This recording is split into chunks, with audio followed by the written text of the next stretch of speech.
नमस्कार। नेपाल मधेस फाउन्डेसन र मार्टिन चौतारीको सहकार्यमा हामी मधेस छलफल श्रृङ्खला अन्तर्गत आज फेरि नयाँ विषयमा छलफल आयोजना गर्दैछौँ। आज खास चाहिँ अब मधेस छलफल श्रृङ्खला भन्दा पनि लोकतन्त्रमा नागरिक आवाज, किनभने लोकतन्त्रको बारेमा अब विभिन्न खालको टिका टिप्पणी बहसहरू भइराखेको हिसाबले हामी लोकतन्त्रमा नागरिक आवाज श्रृङ्खला अन्तर्गत समसामयिक राजनीतिको विडम्बना र विरोधाभास विषयमा आज कुराकानी गर्दैछौँ। आजको कार्यक्रममा आदरणीय सीके लालजी मुख्य वक्ता हुनुहुन्छ। उहाँको बारेमा थप केही भनिराख्नु पर्दैन, भन्नु त्यो भनेको फेरि समयकै बर्बादी हुनेछ मेरो लागि, हामी सबैको लागि। समसामयिक राजनीतिको बारेमा उहाँको टिप्पणी सधैँ हामी पढिरहन्छौँ, सुनिरहन्छौँ। समसामयिक राजनीतिको विडम्बना र विरोधाभास शीर्षकमा आजको यो छलफल लगभग हामी 1.5 घण्टा 1.5 घण्टा जति हामी यसलाई 1.5 घण्टामा समाप्त गर्ने सोचमा छौँ। 10-20 मिनट तलमाथि पर्न सक्छ। सुरुमा सीके दाइले बोल्नुहुनेछ र यहाँहरूको कुनै जिज्ञासा भए, कुनै थप कुरा जान्न मन लागे च्याट बक्समा लेखेर यहाँहरूले चाहिँ पठाउन सक्नुहुनेछ। फेसबुक लाइभमा पनि यहाँहरूले चाहिँ प्रश्न राख्ने ठाउँमा राख्नुभयो भने त्यो चाहिँ हामी सीके दाइ समक्ष हामी पुर्याउनेछौँ। यति भनिसकेपछि मलाई लाग्छ अलिकति समसामयिक राजनीतिको बारेमा 1-2 बुँदा भन्दा राम्रो होला।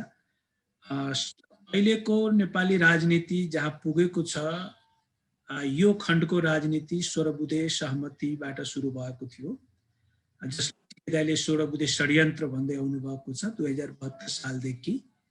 सुरुमा नेकपा एमाले, नेकपा माओवादी र नेपाली काङ्ग्रेसको सहकार्यबाट 16 बुँदे सहमति भएको थियो, जसले फास्ट ट्र्याकमा नेपालको संविधान 2/3बाट पारित गरेको थियो।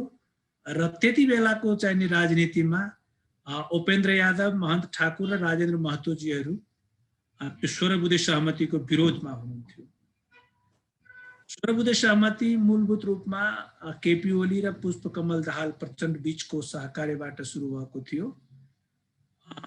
उहाँहरू बीचमा एकीकरण भयो, सत्ता बाँडफाँडको एउटा सहमति भएको थियो। त्यो सहमति अनुसार काम नहुँदाखेरि दुईजनाको बीचमा झगडा सुरु भयो र आजको यो अवस्थामा पुगेको छ। यो अवस्थामा राजनीतिमा यो अवस्थामा के देखिन्छ भने 16 बुँदे सहमतिको पक्षमा रहनुभएका बाबुराम भट्टराई आज विपक्षमा हुनुहुन्छ। 16 बुँदे सहमतिमा साथ दिने नेपाली काङ्ग्रेस आज केपी ओलीको विपक्षमा हुनुहुन्छ। पुष्पकमल दाहाल र माधव नेपाल त हुँदै हुनुहुन्छ।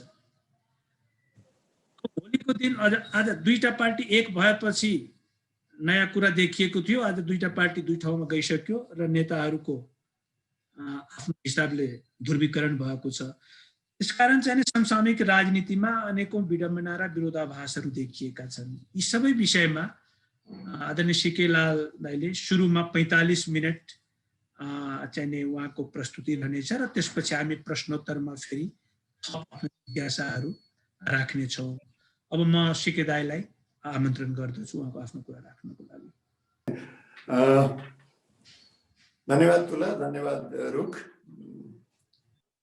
धेरै दिनपछि मार्टिन चौतारीको मञ्चमा आएको छु र त्यो स्वाभाविक हो, किनभने यो मञ्च उदाउँदो बौद्धिकहरूलाई दिनुपर्छ। कहिलेकाहीँ हामी जस्ता हुनु पनि ठिकै हो।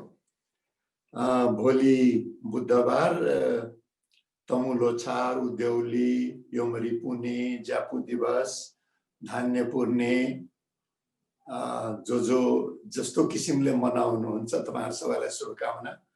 सन् 2020 सकिनै लागेको छ। यो सन् 2020 लाई पछि सम्झिँदा खड्गप्रसाद ओलीको छल कपट र उनको अकर्मण्यता बाहेक सम्झिने कुरा धेरै छैन। छिटै सकियोस्। सन् 2021 सबैको लागि राम्रो होस्। सबैलाई शुभकामना छ। 45 मिनट बोल्नलाई सुरुमा तुलाले भने जस्तै म 3 भागमा आफ्नो प्रस्तुतिलाई राख्ने प्रयत्न गर्छु सकभर छुट्याउनलाई। पहिलो भागमा पृष्ठभूमि कि यो अहिलेको जुन विषय हो कि समसामयिक राजनीतिमा विडम्बना र विरोधाभास देखिँदैछ त्यसको पृष्ठभूमि के हो। दोस्रो भागमा म विडम्बनाहरू 2-4 औल्याउने छु र अन्तमा विरोधाभासहरूको बारेमा केही भन्ने छु र समय रह्यो भने त्यसलाई संक्षेपीकरण पनि गर्नेछु र त्यसपछि भनिए जस्तै छलफलको लागि केही जिज्ञासा छ भने त्यतातिर पनि जाउँला। सबभन्दा पहिले अहिले त समसामयिक राजनीतिको केन्द्रीय प्रश्न के हो त्यतातिर जाउँ। समसामयिक राजनीतिको केन्द्रीय प्रश्न चाहिँ अहिले जुन खड्गप्रसाद शर्मा ओली नेतृत्वको सरकार हो त्यसको वैधानिकता के हो भन्नेमा टुङ्गिएको छ। संविधान सभा उनले विघटन के अरे प्रतिनिधि सभा उनले विघटन गरिसकेपछि संविधानको मर्म, भावना, अक्षर, परम्परा, तुलनात्मक संसदीय परम्परा सबै दृष्टिकोणले उनको सरकार काम चलाउ सरकार हुनुपर्ने हो। तर उनका मन्त्रीहरूले र उनले स्वयं पनि होइन यो त नियमित प्रकृतिको सरकार हो भने दाबी गरिरहेका छन्। एकपटक फेरि त्यही भएर सत्ताको वैधानिकताको आधारहरूलाई हामी पुनरावलोकन गरौँ। इतिहासमा हेर्ने हो भने सत्ताको वैधानिकताको सबभन्दा पुरानो आधार चाहिँ मल्ल युद्ध हुने गर्थ्यो।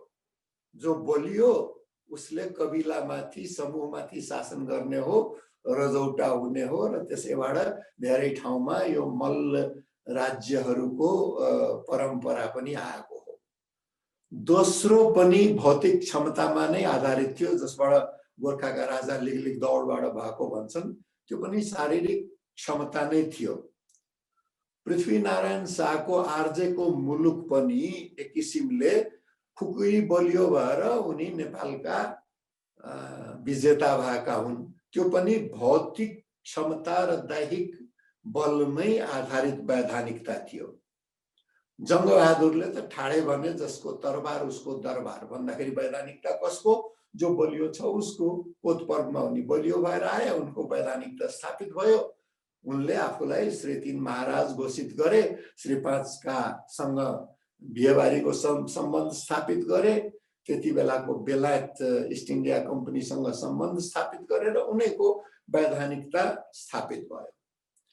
त्यसपछि दोस्रो वैधानिकताको आधार भनेको बाह्य मान्यता र सन्धि सर्पणहरू हो। चन्द्रशमशेरले बेलायतसँग गरेको सन्धिले उनको सत्तालाई एउटा वैधानिकता दियो। सन् 1950 को भारत नेपाल सन्धिले नेपाललाई एउटा स्वतन्त्र राष्ट्रको मान्यता दियो। त्यस्तै संयुक्त राष्ट्रको सदस्यताले मान्यता दियो। विभिन्न देशहरूसँगको दौत्य सम्बन्धले मान्यता दियो। यी र यस्ता मान्यताहरूले पनि वैधानिकता स्थापित गर्दछ। मोहन शमशेरले होइन यो ललाटमा लेखाएर ल्याउनु पर्छ, राजा हुनलाई राजखन्दानमा जन्मेकै हुनुपर्छ, त्यो वैधानिकताको आधारमा त राजा महेन्द्रको कु पनि भयो, राजा वीरेन्द्रले शासन चलाए, राजा ज्ञानेन्द्रको कु पनि भयो। यो सबै चाहिँ दैविक वैधानिकतामा आधारित थियो। त्यसपछि चौथो वैधानिकताको आधार भनेको व्यापक स्वीकार्यता हो। कुनै पनि सत्तालाई धेरै जनाले स्वीकार गरे भने त्यो वैधानिक ठहरिन्छ। त्यसको लागि त्यो स्वीकार्यताको लागि कहिले आन्दोलन हुन्छ, कहीं क्रान्ति हुन्छ, कतिसम्म भने प्रतिक्रान्ति पनि एक किसिमले स्वीकार्यताको वैधानिकता नै हो। त्यसपछि पाँचौं प्रियतावादी वैधानिकता हुन्छ। धेरै जसो जनोत्तेजक डेमागोगिक रुलर्स हुन्छन्, तिनीहरूले पपुलिस्ट लिडर्स हुन्छन्। उनीहरूले भिडको नेतृत्व गर्ने होइन कि भिड जतातिर छ त्यता भिडको अगाडि उभिएर म तिमीहरूको नेता हुँ भन्छ र आफ्नो वैधानिकता स्थापित गर्छ। नेपालमा खसारे पूर्वाग्रह छ भने खसारेको मुख्तियारको वैधानिकता स्थापित हुनुभयो। भारतमा हिन्दुत्ववादी विचारधारा छ भने हिन्दुत्ववादीको नेता म हुँ भनेर वैधानिकता स्थापित भयो। अमेरिकामा श्वेत वर्णवालाहरूको गोराहरूको अस्तित्व खतरामा छ, तिनका नेता म हुँ भनेर ट्रम्पको वैधानिकता स्थापित भएको थियो। यो प्रियतावादी वैधानिकता हो। सातौं र अन्तिम चाहिँ कार्य सम्पादनको वैधानिकता हो। त्यो चाहिँ कहाँबाट आउँछ भने लोकतान्त्रिक प्रक्रियाबाट एउटा प्रक्रिया हुन्छ, त्यसको परिणाम हुन्छ, मूल्याङ्कन हुन्छ, वैधानिकताको आवधिक नवीकरण निर्वाचनबाट हुन्छ। त्यो भने कार्य सम्पादनको वैधानिकता हो। अहिलेको राजनीतिको वैधानिकताको आधार हामी हेरौँ र त्यसको लागि अलिकति पछाडि चाहिँ जानुपर्ने हुन्छ। सन् 2015 मा जानुपर्ने हुन्छ।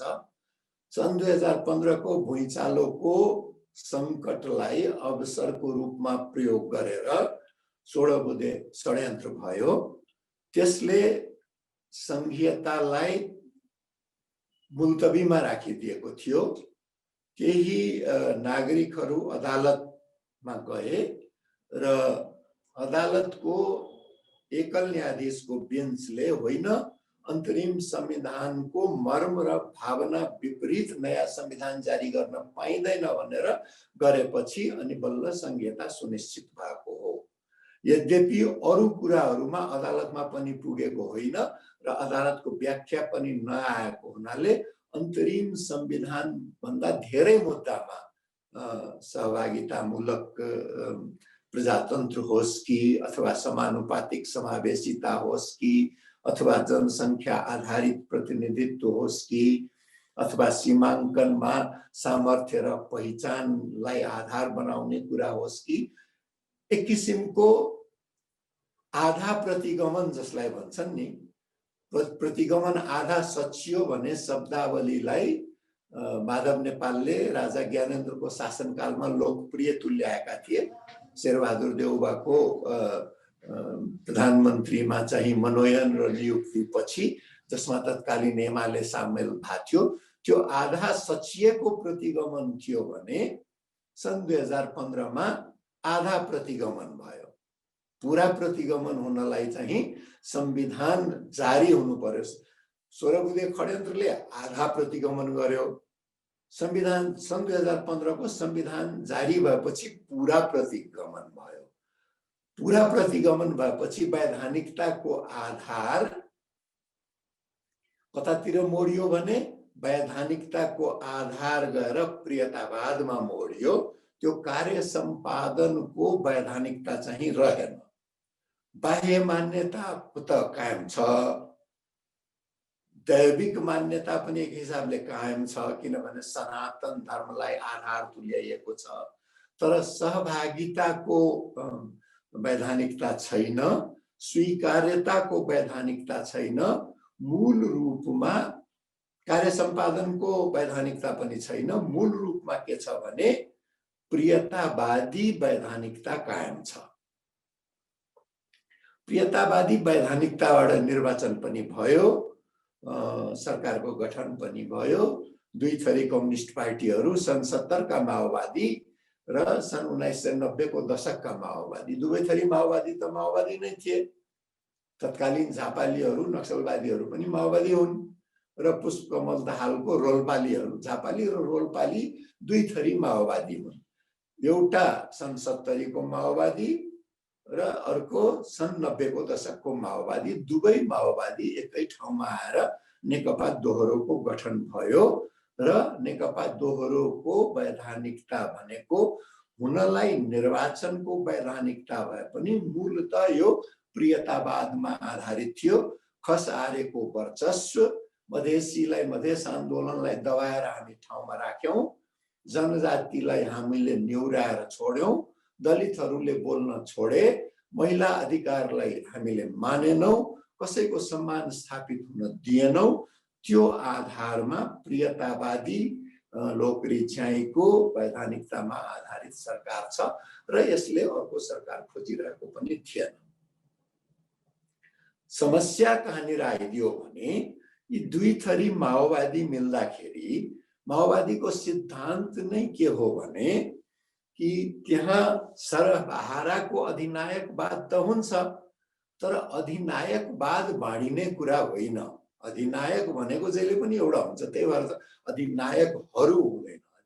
अधिनायक भनेको एउटा हुन्छ र त्यस अर्थमा पुराना माओवादीका नेता खड्गप्रसाद शर्मा ओलीले आफूलाई खसारेको मुख्तियार र नेकपा दोहोरो नामाकरण गरिएको पुरानो माओवादी दलको सर्वेसर्वाको रूपमा स्थापित गरे झापाली माओवादीहरूको नेताको हैसियतले।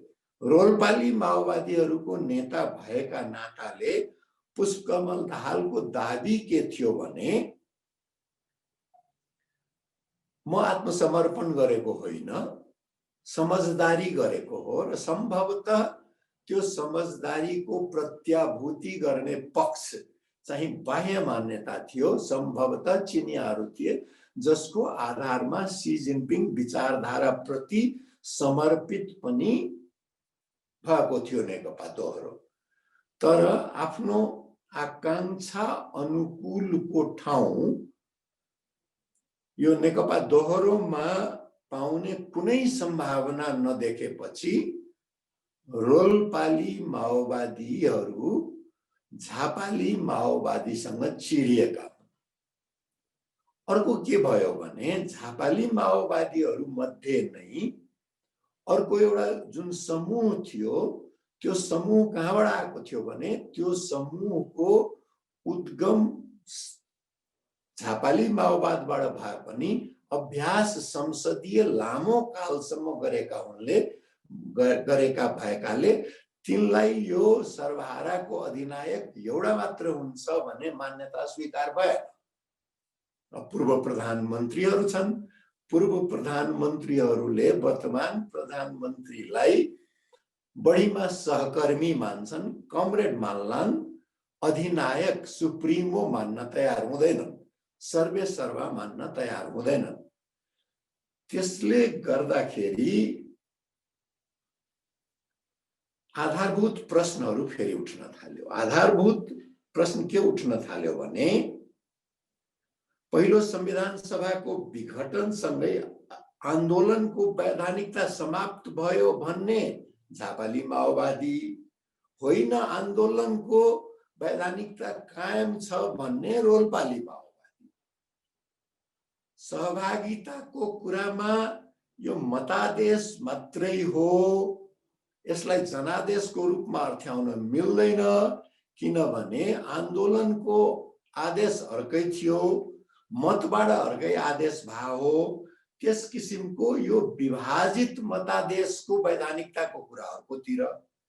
तेस्रो के भयो भने प्रतिनिधि सभाको निर्वाचनमा एक्लो बहुमत कुनैको नभएको बेला दुई थरी माओवादी झापाली र रोल्पालीको बीचमा सहमतिको आधारमा विलय भएको भए तापनि त्यो विभाजित मनस्थिति त कायम थियो। खड्गप्रसाद शर्मा ओलीको उदयसँगै पुष्पकमल दाहालको अस्तको जुन परिस्थिति उत्पन्न भयो त्यो चाहिँ एउटा समसामयिक राजनीतिको विडम्बनाको रूपमा देखियो। दोस्रो विडम्बना के देखियो भने नेपाली कांग्रेस नेपालको प्रजातान्त्रिक इतिहासमा फ्ल्याग बियरर भन्छन् अंग्रेजीमा, झण्डा लिएर अगाडि बढ्ने आफ्नो स्थान बनाएको थियो।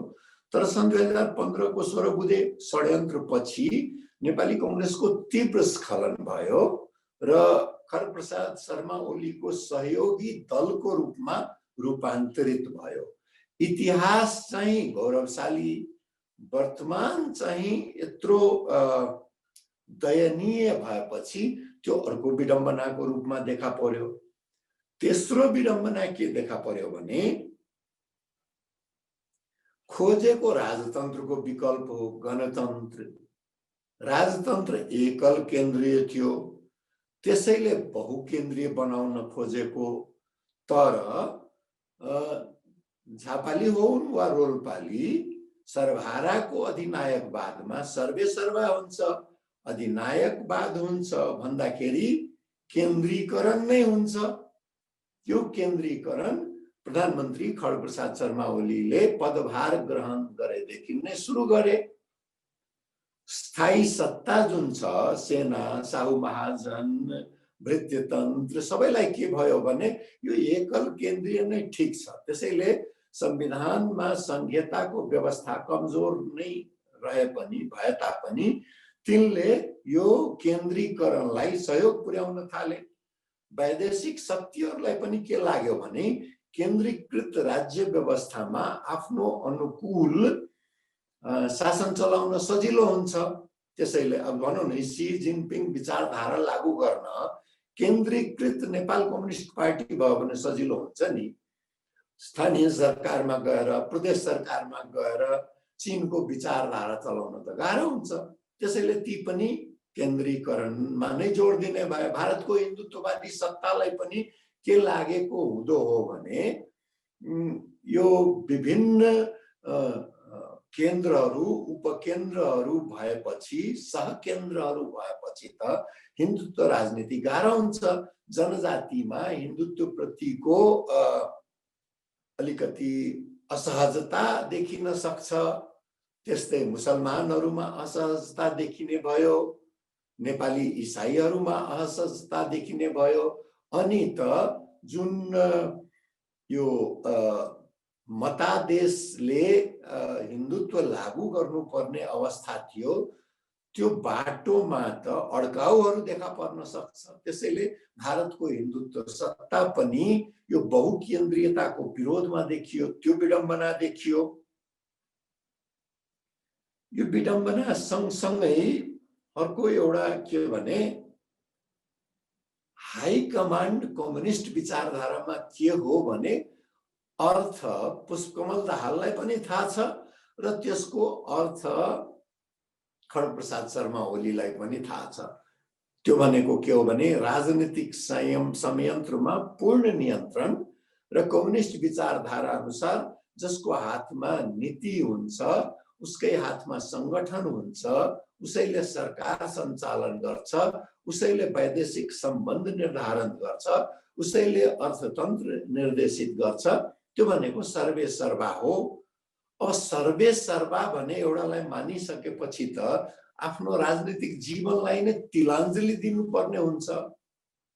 त्यो तिलाञ्जली दिनलाई मेरो राजनीतिक जीवन बाँकी छ भने जतिलाई लाग्दो हो युवा नेता समेतलाई, यद्यपि युवा नेतामा बढी हुनुपर्ने हो, कुनै किन हो नेपाल कम्युनिस्ट पार्टी दोहोरोमा त्यो देखिएको छैन, बुढा नेताहरूमा नै बढी देखिराखिएको छ। तर यो हाई कमान्डको अवधारणाले सबैलाई अङ्ग्रेजीमा डिस्टर्ब भन्छ नि, सबैको मनस्थिति विचलित भएको अवस्था चाहिँ त्यो पनि विडम्बना देखिएको छ। अर्को विडम्बनातिर जाउँ। सहमति त गरे सर्वेसर्वा ओली र पत्र पढ्न अध्यक्ष लेटर हेड चेयरपर्सन दाहालले, तर आलो पालो नेतृत्वको कुरा थियो त्यसमा। आलो पालो भने बुर्जुवा पार्टीमा हुन्छ, कम्युनिस्ट पार्टीमा आलो पालो हुँदैन। कम्युनिस्ट पार्टीको भनाइ अब अलिअलि त कतै कतै केही बदलिएको छ, नभए भनाइ के छ भने सिधा तन्किएर सत्तामा पुग्छन् र सत्ताबाट पल्टेर मात्रै बाहिर निस्किने हो। त्यो भनेको दुईटा अवस्थामा मात्रै, छिर्ने बेलामा पुरा स्वस्थ भएर जान्छन्, निस्किने बेलामा कि त साह्रै अस्वस्थ भएर अथवा भौतिक अवसान भएर मात्रै। आलो पालो भने कम्युनिस्ट सत्तामा हुँदैन। नामैको कम्युनिस्ट सत्ता भए पनि त्यो आलो पालो भने हुँदैन। एउटाले अर्कोलाई दया माया गरेर बाटो छोडिदिनु अथवा जबरजस्ती बुर्जुवा सत्ताले तिनलाई छोड्न लगाउनु, प्रतिक्रान्तिबाट हटाउनु, क्रान्तिबाट हटाइनु, त्यो सब बेग्लै कुरा हो। नभए सामान्य स्थितिमा आलो पालो भने कम्युनिस्ट पार्टीमा हुँदैन। त्यो विडम्बना भयो। संविधानमै फेरि विडम्बना छ। संसदीय व्यवस्था अँगालेको भन्या छ, तर संसदवादको एउटा पनि सिद्धान्त मानेको छैन।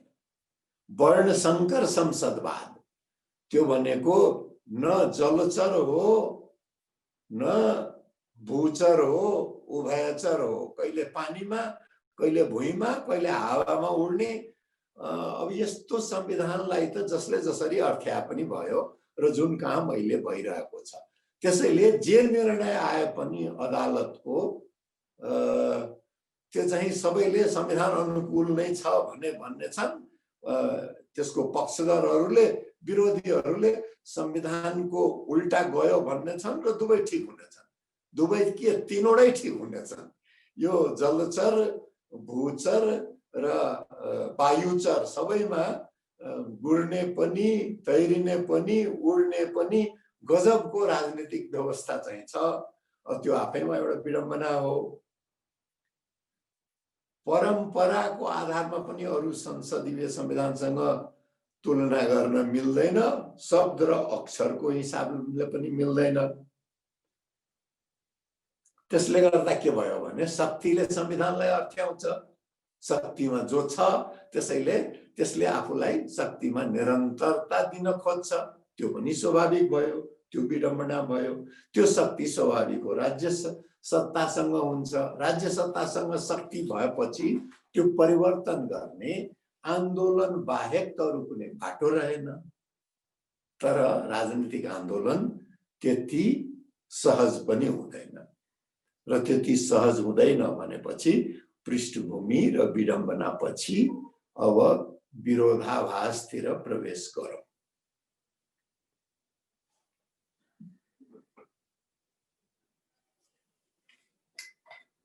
यो खोरो बोलेपछि पानी खानुपर्ने हुन्छ।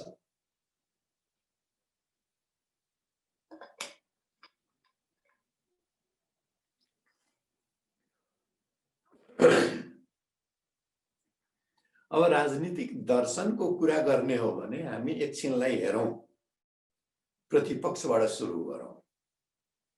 नेपाल समाजवादी पार्टी, मलाई त नाउँ पनि कन्फ्युजन हुन्छ, यति धेरै परिवर्तन भइसक्यो कि त्यही होइन। नेपाल समाजवादी पार्टीको राजनीतिक दर्शन के हो भन्ने हो। जनता समाजवादी पार्टी हो दाइ। जनता समाजवादी पार्टी नेपाल नसम्झिने गाह्रो, के गर्ने। किनभने कति थरी त्यसको नामाकरण भयो, त्यही व्यक्तिहरूको कि नाम सम्झिन गाह्रो। जनता समाजवादी पार्टी नेपालको यदि कसैले राजनीतिक दर्शन के हो भन्ने हो भने व्याख्या गर्न बडा गाह्रो छ। माओवादी पृष्ठभूमिबाट आएका बाबुराम भट्टराईको राजनीतिक दर्शन हो कि नेकपा माले, नेकपा एमाले, माओवादी, मधेसवादी हुँदै अहिलेको संरचनामा पुगेका उपेन्द्र यादवको राजनीतिक दर्शन हो कि, अथवा जिन्दगी नेपाली कांग्रेसमा बिताएका महन्त ठाकुरको राजनीतिक दर्शन हो कि, अथवा सद्भावना पार्टीमा आफ्नो जीवन बिताएका राजेन्द्र महतोको राजनीतिक दर्शन हो कि, अथवा पञ्चायतको राजनीतिबाट आफ्नो करियर सुरु गरेका शरद सिंह भण्डारीको राजनीतिक दर्शन हो कि, यो नुन हालेको खीर हो कि, चिनी हालेको खिचडी हो कि, के हो बडा बुझ्नै गाह्रो। राजनीतिक दर्शन भनेको एक दुईटा नारा बाहेक जनता समाजवादी पार्टी नेपालसँग छैन। त्यो नारा एक थरीका लागि लोकप्रिय नारा हो। जनजाति, मधेसी, दलित, महिलामा लोकप्रिय नारा कि समानुपातिक समावेशी हुनुपर्छ, सबैको सम्मान स्थापित हुनुपर्छ। यस्ता अलि जनआन्दोलन, तीनवटा मधेस विद्रोह, जनजाति विद्रोह, थारू विद्रोहले स्थापित गरेको नाराहरूलाई दर्शन मान्ने हो भने बेग्लै कुरा, नभए जनता समाजवादी पार्टी नेपालको राजनीतिक दर्शन छैन भन्नमा हच्किनु पर्दैन। अब नेपाली कांग्रेसलाई मैले जनता समाजवादी पार्टी नेपाल पछि राखेको कारण किन हो भने नेपाली कांग्रेस प्रतिपक्ष हो कि सत्ता पक्षको सहयोगी दल हो, यो संविधान लागू भएदेखि नै छुट्याउन सकिने अवस्था छैन। 16 बुँदे षड्यन्त्रमा मूल पात्र यी दुई थरी पार्टीका भएदेखि नै एकअर्कालाई सहयोगी भूमिकामा रहँदै आएका छन्। आजको मितिमा नेपाली कांग्रेसको दर्शन के हो भनेर सोध्ने हो भने नेपाल कम्युनिस्ट पार्टी दोहोरोलाई हटाउनु पर्छ, त्यसको सट्टा हामी सत्तामा पुग्नु पर्छ पहिलो प्राथमिकता। त्यो भएन भने नेकपा दोहोरोसँग सत्तामा पुग्नु पर्छ दोस्रो प्राथमिकता। केही भएन भने जसरी भए पनि सत्तामा भागबण्डा खोज्नु पर्छ तेस्रो प्राथमिकता बाहेक नेपाली कांग्रेसको आजको मितिमा कुनै राजनीतिक दर्शन छैन। नेकपा दोहोरोको राजनीतिक दर्शन तुलनात्मक रूपमा स्पष्ट छ। त्यो स्पष्ट के छ भने नेपाल कम्युनिस्ट पार्टी जुनसुकै कम्युनिस्ट पार्टीको सत्ता स्वभावैले एकल केन्द्रीय हुन्छ, सर्वसत्तावादी हुन्छ, एकल जातीय हुन्छ, सर्वहाराको अधिनायकवाद हुन्छ र त्यसलाई अर्थ राजनीतिमा प्रयोग राज्य पुँजीवादको लागि पनि हुन सक्छ, निर्देशित पुँजीवादको लागि पनि हुन सक्छ। नाम समाजवाद दिए पनि साम्यवाद त परको कुरा भयो। साम्यवादको अर्थ खाली केमा सीमित हुन पुगेको छ भने चाकर पुँजीवादको रूपमा त्यसलाई दिनुपर्छ। यो एक किसिमको राजनीतिक दर्शन जुन अहिलेको चीनको राजनीतिक दर्शन हो। लगभग भनौँ नि 50 वटा दलको के अरे कोलिसन गभर्नमेन्ट भन्ने पनि हालिमुहाली भने एउटा दलको हुने हो। 50 थरी नृजातीय समूह भए पनि हालिमुहाली भने चीनमा हान नृजातीय समूहको छ, नेपालमा खसारेको हुनुपर्छ। हालिमुहालीमा शङ्का छैन। यो राजनीतिक दर्शन नेकपा दोहोरोको चाहिँ स्पष्ट छ र जसको दर्शन स्पष्ट हुन्छ स्वाभाविक हो राजनीतिमा उसलाई आफ्नो कार्यक्रम लागू गर्न सहज हुन्छ। यो राजनीतिक दर्शन अनुसार मधेसी भनेको विखण्डनकारी हुन् र विखण्डनकारी होइनन् भने ती बिहारी हुन्। तिनलाई चाहिँ केही सुविधा दिन सकिन्छ, लोभ्याउन सकिन्छ, अधिकार दिन हुँदैन। भारत भनेको चाहेको बेला प्रयोग गर्ने हो, अरू बेला दुश्मनको रूपमा चित्रित गरेर आफूलाई ठुलो देशभक्त देखाउने हो। चाहे त्यो सिंहमेव जयतेको नारा उचालेर होस् अथवा बाख्रा पुच्छ्रे नक्सा जारी गरेर होस्। अकबरको कथामा एकपटक के भनिएको थियो भने अकबरले के भन्यो भने मेरो जुङ्गा तान्नेलाई के सजाय दिउँ भन्दाखेरि बिरबलले के भन्यो मही खाइदिनु पर्छ। नेकपा दोहोरोलाई के लागेको छ भने भारतलाई जति जिस्कायो, जति लडायो त्यति धेरै झिल्ली झर्छ, त्यति धेरै फाइदा हुन्छ, त्यति धेरै तिनले हामीलाई मही खान्छन् र त्यो सूत्रले अहिले पनि काम गरिरहेकै देखिन्छ। चाहे त्यो गोयल चार्टर विमान चढेर आउन् अथवा ढोका ढोका चाहर्दा पनि चिनियाहरूले खासै केही नपाउने अवस्था हुन्। भारतलाई जति गाली गर्यो त्यति धेरै पाइने भन्ने कुरा महेन्द्रले पनि स्थापित गरेका थिए र त्यही कुरा यो अहिलेको नेकपा दोहोरोले प्रचण्डले सुरुङ खन्दा पनि त्यो उनलाई लाभ हासिल भएको थियो र यो सिंहमेव जयते दोहोर्याएर खड्गप्रसाद शर्मा ओलीलाई पनि त्यो प्राप्त भइरहेको छ। त्यो नेकपा दोहोरोको दर्शनको अर्को राजनीतिक कार्यक्रम के हो भने खसारेको निरन्तर तुष्टिकरण गर्नुपर्छ। किनभने यो शासन सत्ताको मेरुदण्ड भनेको खसारे हो, त्यसैले तिनको तुष्टिकरण गरिराख्नुपर्छ। अब अर्को विरोधाभास भने नेतृत्वको हो। दाहाल के भन्दैछन् भने ओलीलाई त हामीले काँधमा बोकेकै हो, अब हाम्रो काँध थाक्यो त के गरौँ? काँध थाकेपछि काँध फेर भन्ने ओली, होइन अब त तिम्रो काँधमा बस्छु भने दाहाल। कुरा मिल्छ।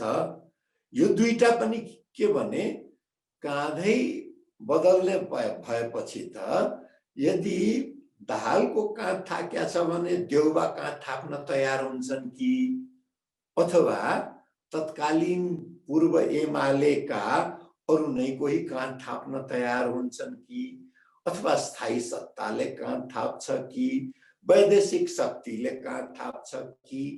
काँध थाप्ने शक्तिको खोजी चाहिँ अर्को विरोधाभास देखिएको छ समसामयिक राजनीतिमा।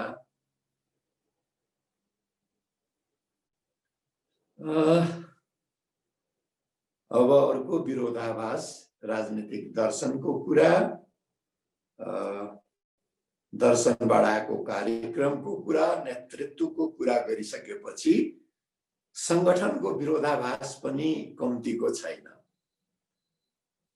जुनसुकै पार्टीको नाम लिए पनि अरूको त के कुरा, राष्ट्रिय प्रजातन्त्र पार्टी जस्तो दलमा पनि दक्षिणा बेगर जतिसुकै हिन्दुत्वको नारा दिए पनि दक्षिणा बेगर कोही ओम उच्चारण गर्नेवाला छैन।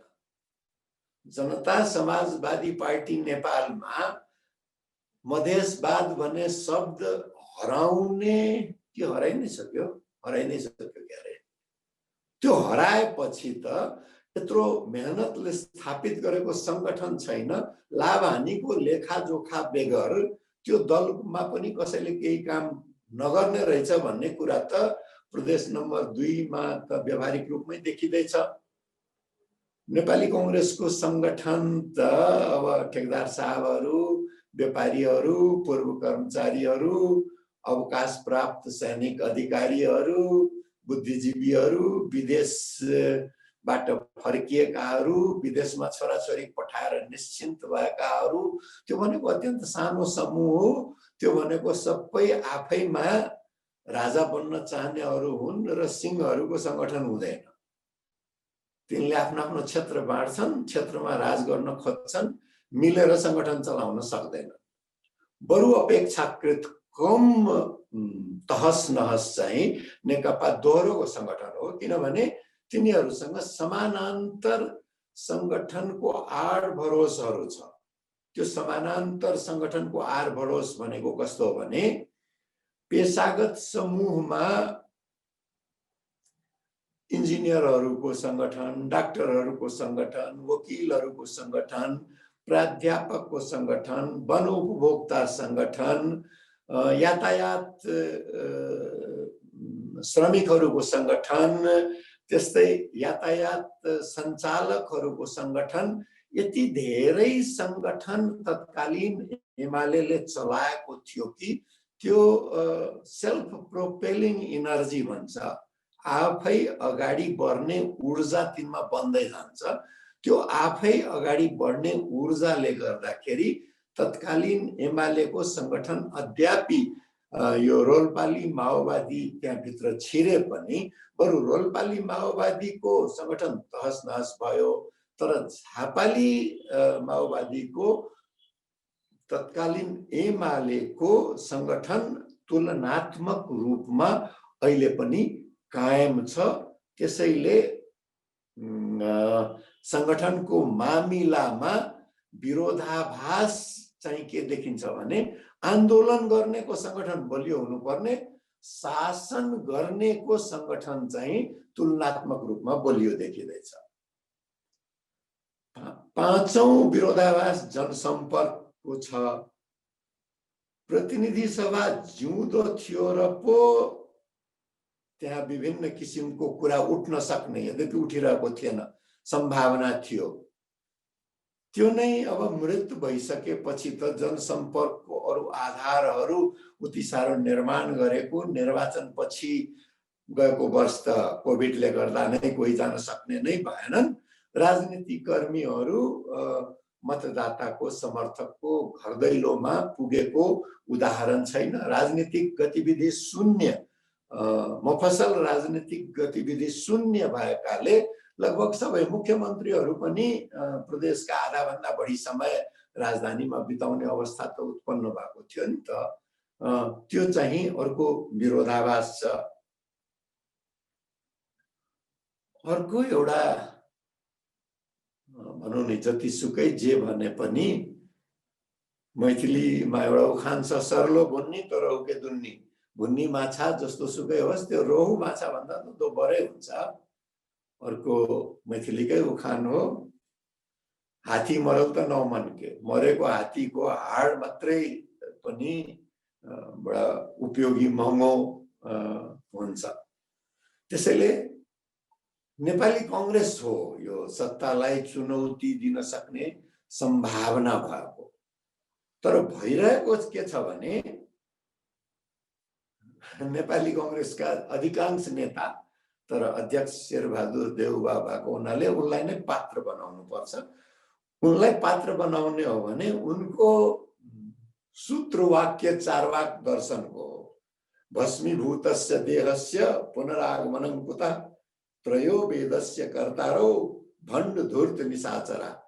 यो देह त जलेर खरानी हुने हो, पुनर्जन्मको के थाहा। भण्ड धूर्त र निशाचरहरूले तीन वेदमा, त्यति बेलासम्म तीन वेद थियो, यो तीन वेदमा नचाहिने कुरा गरेका छन्। यही जिन्दगीमा जे गर्नु छ गर्ने हो, मरिलानु के छ भन्ने किसिमको आस्था भएपछि त के हुन्छ, शक्ति जता छ त्यतै जान्छ। संविधान त आवश्यकताको सिद्धान्त प्रतिगमनलाई संविधानले छेक्दैन र क्रान्ति जस्तै प्रतिक्रान्ति पनि आवश्यकताको सिद्धान्तबाटै हुने हो भन्दाखेरि अब जाने कता त। अदालतको मुख हेर्नु त मेरो विचारमा त्यो हारेका सिपाहीहरूको कुरा हो, जसलाई लाग्छ कि युद्ध जित्न सकिँदैन त्यसले के गर्छ, आफूभन्दा शक्तिशाली कहाँ हारगुहार गर्न जाने हो। तर शक्तिशालीहरू सामान्यतया जो शक्तिमा छ त्यसको पक्ष लिन्छन्, अपवाद मात्रै हो। जसरी घडीले 24 घण्टामा दुई पटक कमसे कम ठिक समय दिन्छ, त्यसरी नै नेपालमा त सबै अर्थ राजनीतिक निर्णयहरू अन्ततः संविधान सभालाई असंवैधानिक बनाइदिने अदालत भएको देशमा सबभन्दा शक्तिशाली अदालत छ भन्ने कुरामा त विवादै रह्यो। तर त्यो अदालतले शक्तिहीनको पक्षमा निर्णय दिने भनेको त्यही 24 घण्टामा दुई पटक समय ठिक देखाए जस्तै हो। अरू बेला शक्तिशालीकै पक्ष लिने हो। त्यसैले त्यसबाट धेरै आश लिने कुरा छैन। त्यसबाट आश नलिने भएपछि कुरा कहाँ गएर टुङ्ग्यो त? कुरा कहाँ गएर जाने भयो भने राजनीतिक आन्दोलन गर्नुपर्ने भयो। राजनीतिक आन्दोलन गर्नलाई फेरि फर्केर त्यही विडम्बना र विरोधाभासहरूमा गएर ठोकिन्छ। आन्दोलन गर्नको लागि सर्वस्वीकार्य छवि भएको राजनीतिक कर्मी को हो?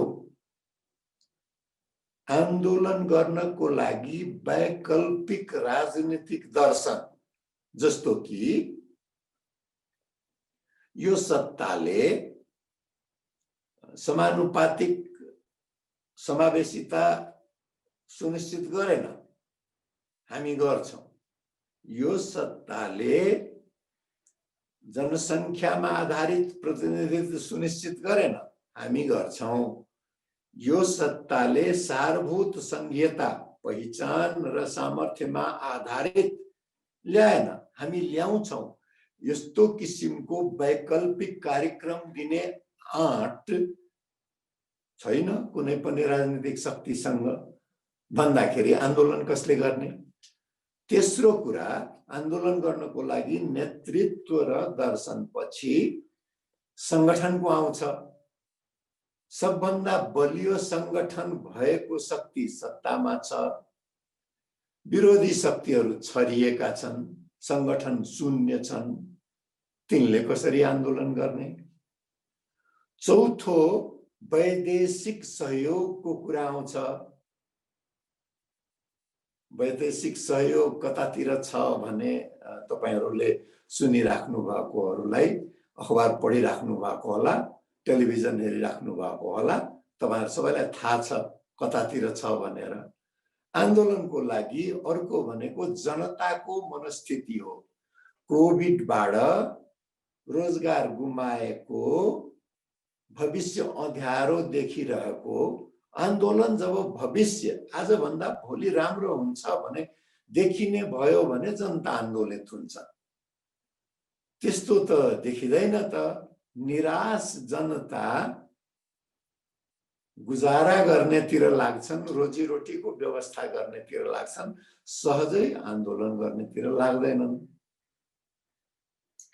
आन्दोलन गर्नको लागि अर्को भनेको बौद्धिकहरूको, पत्रकारहरूको, विचारकहरूको एउटा भूमिका हुन्छ। प्राध्यापक भए, प्राज्ञ भए, तिनले एउटा संगठन निर्माण गर्छन्। संगठन के निर्माण गर्छन् भने अहिलेका दुखहरू विद्यमान सत्ताका उपज हुन्। सत्ता बदलियो भने, सत्ता सत्यमुखी भयो भने, सत्यतिर लाग्यो भने त्यसपछि परिस्थिति पनि बदलिन्छ, सहजता उत्पन्न हुन्छ। अहिलेको संगठन कस्तो निर्माण भएको छ भने समर्थक त खड्गप्रसाद शर्मा ओलीको पक्षमा छन् नै, तिनका विरोधीहरू पनि खड्गप्रसाद शर्मा ओलीले निर्धारण गरिदिएको अखाडाभित्र कुस्ती खेलिरहेका छन् र त्यसको रेफरी चाहिँ खड्गप्रसाद शर्मा ओली स्वयं छन्। जस्तो कि यो संविधानको रक्षा गर्नु पर्यो, यो संविधानको रक्षा गर्ने हो भने त खड्गप्रसाद शर्मा ओलीको रक्षा स्वतः भइहाल्छ हैन। जस्तो कि प्रतिनिधि सभा पुनर्स्थापन गर्नु पर्यो, पुनर्स्थापन भयो भने दुईटै नेकपा दोहोरोका समूहहरूको एकीकरणको सम्भावना बन्छ। त्यो भनेको त त्यसै खड्गप्रसाद शर्मा ओली बलियो हुने हो। त्यस्तै अरु संगठन के निर्माण भइरहेको छ कि खड्गप्रसाद शर्मा ओलीले राम्रोसँग काम गर्न सकेन, त्यसो भए राम्रोसँग काम गर्ने अर्को नेतृत्व देखाइदेऊ नि त भनेर चुनौती गर्ने हो भने त्यहाँ पनि फेरि खड्गप्रसाद शर्मा ओली नै विजित हुन्छन्। वैकल्पिक संगठन कि होइन, यो लोकतन्त्रको आधारभूत प्रश्नहरूसँग जोडिएको मुद्दा हो भन्ने चाहिँ देखाउन नसकिएको हुनाले सबभन्दा ठूलो विडम्बना त्यो भनेको सोचको विडम्बना, विचारको विडम्बना, वर्तमान परिस्थितिको सबभन्दा ठूलो विडम्बना हो। मेरो 44 मिनट 24 सेकेन्ड सकियो। अब म यहीँ रोकिन्छु। अब तपाईहरुको पालो। अहिलेसम्म मेरो कुरा सुन्नु हो। धेरै धेरै धन्यवाद। धेरै धेरै धन्यवाद सिके दाइ। अब यो यसमा धेरै पालो पर्खिने कुरा छैन, एक्लै हुनुहुन्छ। प्रश्नहरू चाहिँ नि च्याट बक्समा दुखजीले राख्दै जानु भएको छ कि मैले त्यो पढ्नु पर्छ कि दाइले त्यो च्याट बक्सबाट हेर्नुहुन्छ? पक्का म हेर्छु। मैले पढ्न सक्ने भए त सजिलो भयो।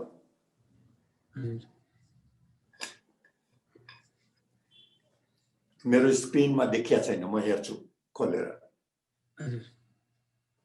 फेसबुकमा चाहिँ म जान सक्दिन किनभने मेरो फेसबुकको एकाउन्ट छैन। च्याट बक्सको चाहिँ हेर्न सक्छु। यही च्याट बक्समा राखेको छ, उताबाट कपी पेस्ट गरेर। ए हस्, म एउटा एउटा गरेर हेर्छु। थुप्रै छ त, फेरि लामो लामो छ। रमेश भट्टराई, यदि विज्ञहरूले देशमा सल्लाहकार बन्ने र युवा शक्तिलाई काँध थाम्ने परिवेश बन्यो भने त्यो परिवर्तनकारी हुन सक्छ। अर्को चाहिँ साम्यवाद भन्दा मानवतावाद ठुलो मान्ने हो भने समावेशी कुराले पनि विभेद गर्यो भन्नु नपर्ला कि। अर्को पीडा चाहिँ प्रचण्ड नेपाल पनि फुट्यो भने त्यो अवस्थामा नेतृत्व कमजोर देखिन्छ। म साँच्चै अन्यल छु। कांग्रेस आफैमा अस्थिर र गुटमै छ। विडम्बनाले वितृष्णा बढाउँदा अब के गर्नुपर्छ होला?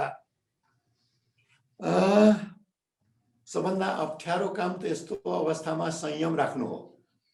किनभने तात्कालिक प्रतिक्रिया जे हुन्छ नि, त्यो तात्कालिक प्रतिक्रियाले विरोध गरे पनि समर्थन गरे पनि यथास्थितिलाई बलियो बनाउँछ। युवा शक्तिले काँध थाम्नु पर्ने हो। तर नेपालमा युवा शक्तिको विडम्बना के भइदियो भने जसको कुनै स्वार्थ नभएको जुन ठुलो समूह छ, निम्न मध्यम वर्ग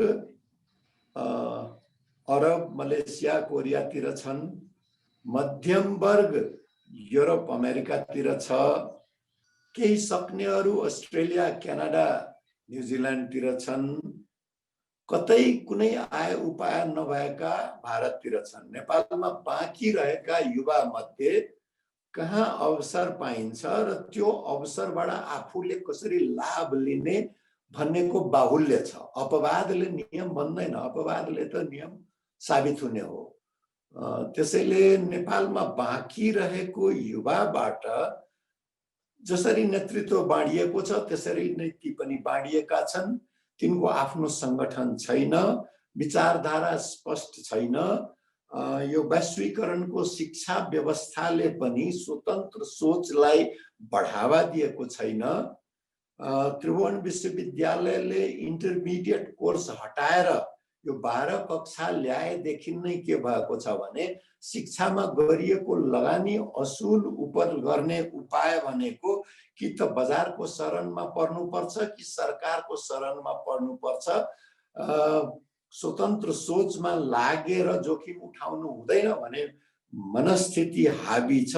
त्यसैले अहिलेको युवाबाट धेरै बढी आश गर्ने ठाउँ म देख्दिन।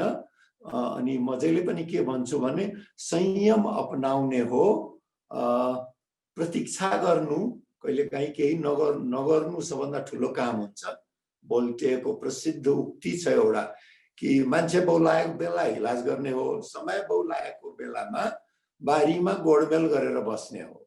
यो बारीमा गोडमेल गर्ने भनेको संगठन बनाउने, राजनीतिक दर्शन पढ्ने, मन मिल्ने मान्छेहरूसँग छलफल गर्ने, यस्ता कुराहरूतिर ध्यान दिने हो भने सक्षमता निर्माण हुन्छ र सक्षमता निर्माण भयो भने त्यसपछि चाहिँ एउटा बाटो देखिन थाल्छ। यो संविधान परिवर्तन नभए प्रतिगमन नसचिने देखिन्छ। कुन राजनीतिक वा सामाजिक समूहले त्यसको नेतृत्व गर्ने सम्भावना देखिनुहुन्छ भन्ने एउटा प्रश्न छ। यो डाइरेक्ट मेसेज भएको हुनाले सायद नाम उल्लेख नगर्न भनिएको होला। त्यही हो, अहिले शून्यता, यति जुन वितृष्णा र निराशा देखिँदैछ, त्यो निराशा नै केबाट आएको हो भने त्यस्तो प्रगतिशील संविधान परिवर्तनको नेतृत्व गर्ने शक्ति परिदृश्यमा देखिँदैन। अहिले त कस्तो भएको छ भने मेरो भोलिको कान्तिपुर कलमको खुलासा एक किसिमले गर्ने हो भने मैले त्यहाँ हिन्ट गरेको छु कि सन् 1959 को संविधानको प्राथमिक मस्यौदा बेलायतले दियो, नेपालले लागू गर्यो। सन् 1962 को पंचायत संविधानको मस्यौदा अमेरिकाले दियो, राजा महेन्द्रले लागू गरे। सन् 1990 को संविधानको मस्यौदा युरोपेली र अमेरिकीहरूको चाहिँ मिलेको काम थियो। पश्चिमाहरूको तत्कालीन नेकपा एमालेले लागू गर्यो। सन् 2015 को संविधान जसले मस्यौदा गरे भए पनि त्यसको मूल भावना चिनिया प्रारूपको स्थायित्व थियो, त्यो भयो। अब अहिले अर्को संविधान आउने हो भने त दिल्लीको विवेकानन्द फाउन्डेसनले मस्यौदा पठायो भने प्रगतिशील होइन कि उल्टै यो भन्दा पनि प्रतिगामी संविधान आउने को डर भयो त। त्यसैले तयारी नगरिकन अहिले त संविधान परिवर्तनको चर्चा गर्न पनि गाह्रो भइरहेको छ। तयारीतिर राजनीतिक आन्दोलन अवश्यम भावी भएको त्यसले गर्दा, किनभने राजनीतिक आन्दोलन भयो भने अरूले हातमा थमाएको षड्यन्त्रमूलक मस्यौदाहरूको काम रहँदैन अनि जनताले आफ्नो भाग खोज्ने हो, आफ्नो अधिकार खोज्ने हो अनि मस्यौदा परिवर्तित हुन्छ। त्यसैले आन्दोलनको विकल्प छैन। संविधान परिवर्तनको अरू बाटो हाबी होला कि भन्ने डर भएको हुनाले एकदम सचेत भएर निगरानी गर्नुपर्ने आवश्यकता छ। अविनाश मिश्रले प्रश्न राख्न खोज्नु भएको छ। अविनाश मिश्रले, उहाँ अविनाशजी तपाईँ आफ्नो कुरा राख्नुहोस्। हजुर नमस्ते।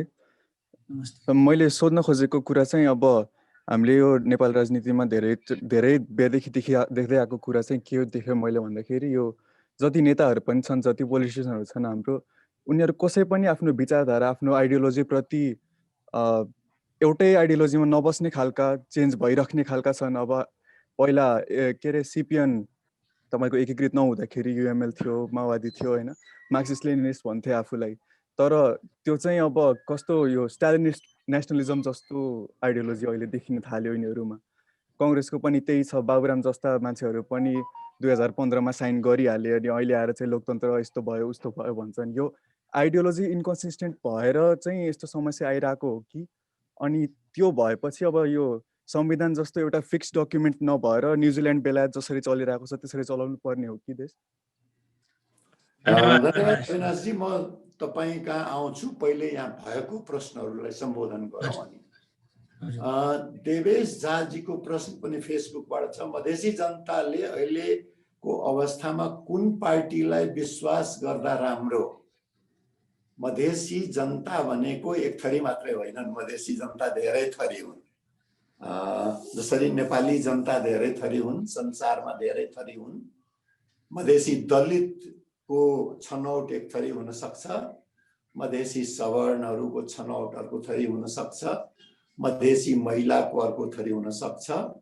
यो सबैलाई आन्दोलनमा के हुन्छ भने आन्दोलनले सबैको कार्यक्रमहरू एक ठाउँमा ल्याउँछ। तर जब सत्ताको प्रतिस्पर्धाको दल हुन्छ भने एउटा न एउटाले त्यसमा प्रमुखता पाउँछ। त्यसैले यो दललाई समर्थन गर्दा ऊ दललाई समर्थन गर्दा मेरो अहिले भनाइ के हो भने मधेसी जनता आन्दोलनको लागि आफूलाई तयार गर्नुपर्छ। त्यो आन्दोलनको नेतृत्वमा, त्यो आन्दोलनको संगठनमा जुन दल अगाडि आउँछन् त्यो दलको पछाडि लाग्ने हो, अथवा कुनै अभियन्ता नेता अगाडि आयो भने तिनलाई दल बनाउन उत्प्रेरित गर्नुपर्ने हो। त्यो उपयुक्त हुन्छ, किनभने कार्यक्रम नै अहिले अन्योलमा छ। कार्यक्रमै अन्योलमा भएको, दर्शन नै अन्योलमा भएको बेला यो दल ऊ दलको पछाडि लाग्नुको अर्थ छैन, ठगिने नै हो। जीवन श्रेष्ठजीको प्रश्न छ, based on your vast experience, what do you think lies at the root of such instabilities in the governance since 1990? Will you be able to identify the root problem and address it? यो route problem सिद्धान्त भन्छ नि, एउटा मात्रै समस्याबाट सबै समस्या आउने भए यो बिजुलीको स्विच अन गरेपछि बत्ती बल्ने, निभाइदिएपछि निभ्ने भन्ने हुँदैन।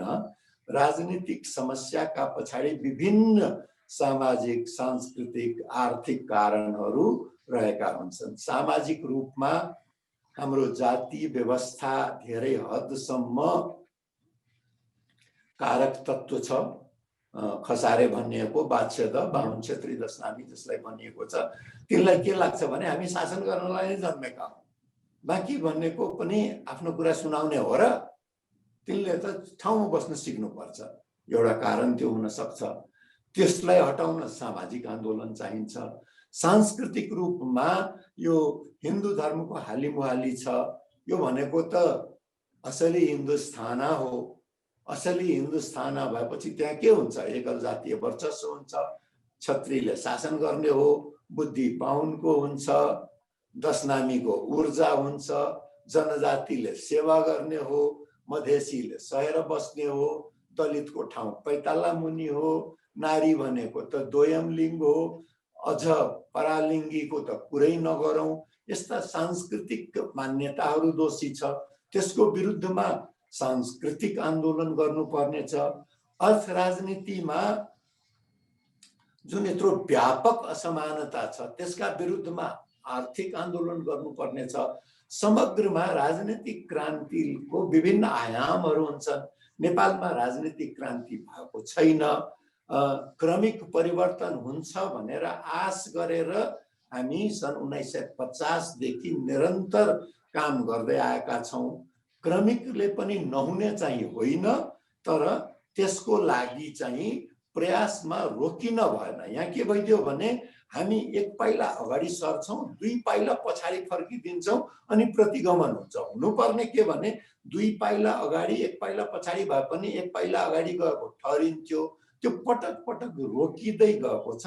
त्यसैले त्यसलाई ट्र्याकमा ल्याउन अझ बढी चेतना विस्तार, अझ बढी संगठन विस्तार, अझ बढी ऊर्जावान नेतृत्वको आगमन, अझ बढी विश्व राजनीतिक भू राजनीति बुझ्ने, अर्थ राजनीति बुझ्ने व्यक्तिहरूको प्रत्यक्ष राजनीतिमा प्रवेश, धेरै कुराहरू गर्नुपर्नेछ। त्यही भएर यो कठिनतर देखिँदै गएको हो।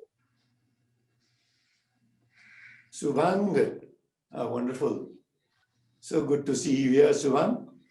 सायद भारतलाई अपवाद मान्ने हो भने दक्षिण एसियाका विभिन्न राजधानीमा, मिडियामा, सार्वजनिक वृत्तमा विभिन्न भू राजनीतिक शक्ति राष्ट्रको पक्ष विपक्ष लिने विचार निर्माणकर्ता, पत्रकार, विश्लेषकको तबका बढ्दै गएको देखिन्छ। कहिलेकाहीँ कुनै दुई अमुक राष्ट्रबीच हुने प्रतिस्पर्धा भन्दा बढी यी पक्ष विपक्षका प्रतिस्पर्धी बढी चर्को लाग्छ। सन् 70-80 को शीत युद्ध ताकाको प्रेस वा सार्वजनिक वृत्तसँग केही तुलना गर्न मिल्ला? यो चाहिँ सुभाङ जटिल प्रश्न हो। तर एउटा कुरा के हो भने सन् 70 र सन् 1980 मा समाजवादको सम्भावनासम्म केही देखिन्थ्यो। सम्भावना देखिएको बेला के हुन्छ भने त्यो बिरबलको कथामा भन्छ नि कि रात कसरी काटिस भने पोखरीमा एउटा दियो बल्दै थियो, पोखरीमा उभिएको थिए, दरबारमा रातभरि दियो बल्दै थियो, त्यो दियो देखेर यो चिसो मैले सहेको हो भनेको थियो नि त। बिरबलको कथामा आउँछ, प्रचलित कथा हो, पुरै कथा म यहाँ दोहोऱ्याउन चाहन्न। त्यसैले समाजवाद जिउँदो भएको हुनाले त्यो सोभियत दरबारमा बलेको दियो जस्तो थियो र वैकल्पिक चिसोमा, शीत युद्ध भनेको त चिसो युद्ध हो नि, त्यो चिसो सहने केही अपवाद जस्ता बौद्धिकहरू, विचार निर्माणकर्ता, पत्रकार, विश्लेषक थिए। सन् 1970 को दशकमा त त्यो झन् बढी थियो, किनभने त्यसमा दुई थरी ऊर्जा थियो। पुँजीवाद भित्रै पनि एउटा प्रगतिशील पुँजीवादको आवाज थियो र समाजवादको सम्भावना थियो।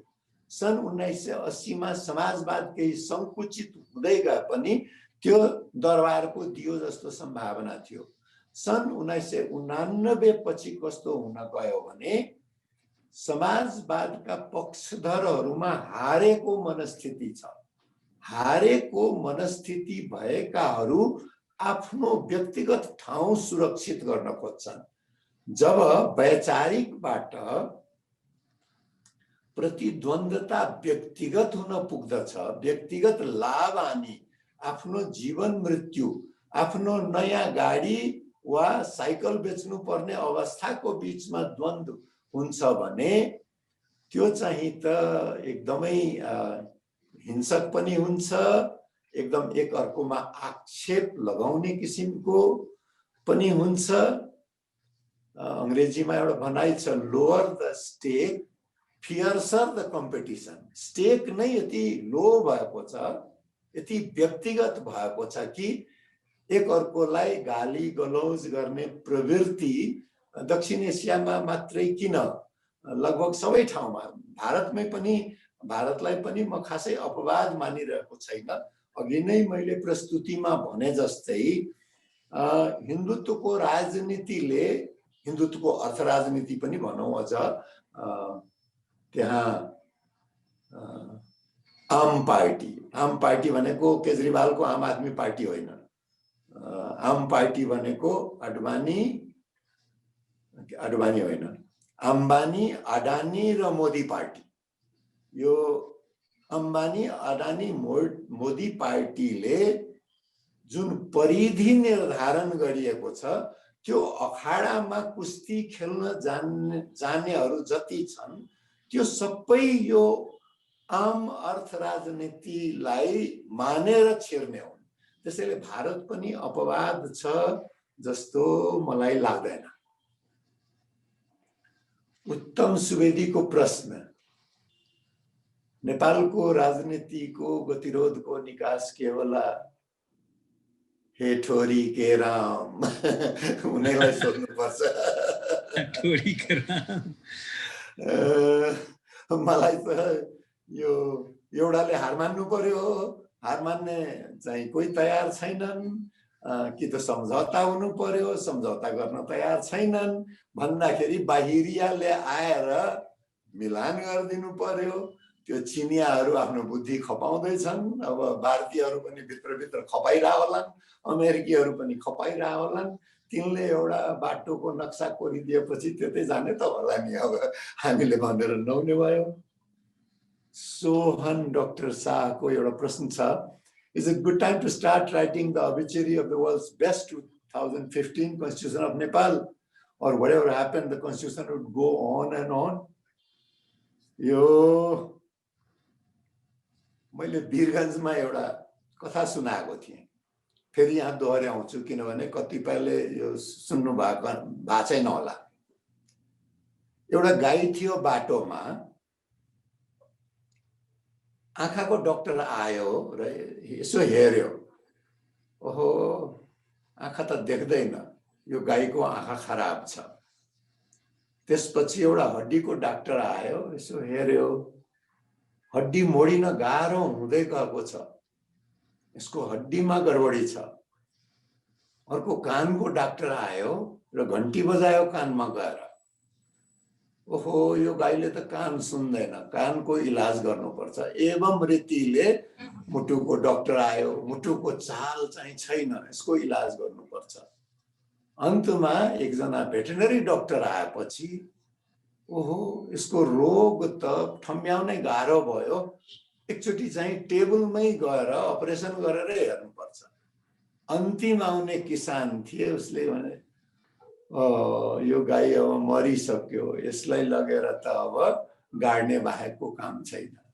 त्यस्तै यो सन् 2015 को संविधानको तपाईं कान ठीक गर्नुहुन्छ कि, आँखा ठीक गर्नुहुन्छ कि, हड्डी ठीक गर्नुहुन्छ कि, मुटुको अपरेसन गर्नुहुन्छ कि, तपाईंको पेशामा भर पर्ने कुरा हो। तर यो मृत दस्तावेज हो, यो दस्तावेजले एक थरी शक्तिशालीहरूलाई, नेपालको स्थायी सत्तालाई स्थायित्वको नाउँमा शासन गर्ने बहाना दिएको छ र त्यो बहानालाई च्यालेन्ज गर्ने, चुनौती दिने भनेको अर्को राजनीतिक आन्दोलनबाट हो। किनभने अर्धक्रान्तिबाट संविधान सभा आएको थियो, आधा प्रतिगमन दोस्रो संविधान सभाबाट भयो, पूरा प्रतिगमन चाहिँ यो संविधान लेखिएर भयो। प्रतिगमनलाई पल्टाउने त फेरि आन्दोलन वा क्रान्तिले हो, त्यसलाई चाहिँ संशोधनबाट त पल्टाउन सकिँदैन। अबिचुरी लेख्न मन लाग्छ भने लेख्दा राम्रै हो, त्यसले केही बिगार चाहिँ गर्दैन। त्यसले खासै काम गर्छ जस्तो पनि लाग्दैन। रामचन्द्रजी सोध्नुहुन्छ, अहिलेको नागरिक समाजको भूमिका के हुनु पर्ला? नागरिक समाज भनेकै के हो भने आफ्नो भूमिका आफै खोज्ने हो, अरूले भूमिका बताइदिने होइन। अरूले भूमिका बताइदियो भने त्यो राजनीतिक समाज हुन पुग्यो, नागरिक समाज रहँदैन। नागरिक समाज परिभाषाले नै स्वैच्छिक हो, स्वेच्छाले। कुन नागरिकले कति जोखिम उठाउन सक्छन् यो कोभिडको बेलामा सडकमा जानलाई, कुन नागरिकले यो सत्तालाई चुनौती दिने साहस छ, त्यसमा भर पर्छ। र त्यस्तो किसिमको नागरिकहरूको समूह भयो भने त्यो समूहले आफ्नो भूमिका स्वयं निर्धारित गर्छ। एक थरी मेरो मित्र युग पाठकको अगुवाईमा एक थरी नागरिक समाज त आन्दोलनको तयारी गर्दैछन्, त्यस्ता अरू पनि होलान्। अब हेर्दै जाउँ। मनिष लामी छानेको प्रश्न छ कि अहिलेको विद्यार्थीहरूलाई, युवाहरूलाई राजनीतिक चेतना जगाउनको लागि के काम गर्नुपर्छ यो पोलिटिकल इन्स्टेबिलिटी, राजनीतिक अस्थिरताको बेलामा? धेरै पटक धेरै मञ्चमा मैले सुनाइसकेको कथा फेरि सुनाउँछु। पढ्नुस्, किनभने पढ्ने जतिको ठुलो क्रान्ति केही पनि होइन। माओवादीहरूले भन्थे कि बुर्जुवा शिक्षा बहिष्कार गर, बहिष्कार गरेर देशलाई कहाँ पुर्याए तपाईहरु सबैले देखेकै कुरा हो। बुर्जुवा शिक्षा बहिष्कार गरेर फर्किनु पर्ने त त्यही बुर्जुवा शिक्षामा रहेछ। किनभने पढ्नु भयो भने के गर्नुपर्ने हो भने आफै खुल्दै जान्छ। अरूले तपाईलाई डोर्यायो, मैले यो पढ्नुस् भने त्यो मेरो छनौट हो, तपाईलाई मेरो विचारतिर डोर्याउन खोजेको हो भन्दाखेरि मेरो विचार गलत हुन सक्छ भने तपाईको मस्तिष्कमै आउँदैन। पढ्नुस्, सल्लाह अवश्य लिनुस्, तर पढ्नुस्, तयारी गर्नुस्, संगठनहरुमा सहभागी हुनुस्, समसामयिक मुद्दाहरुमा रुचि लिनुस्, आन्दोलन हुन्छ भने त्यसमा सहभागिता जनाउनुस्, त्यो पनि पढाइकै हिस्सा हो।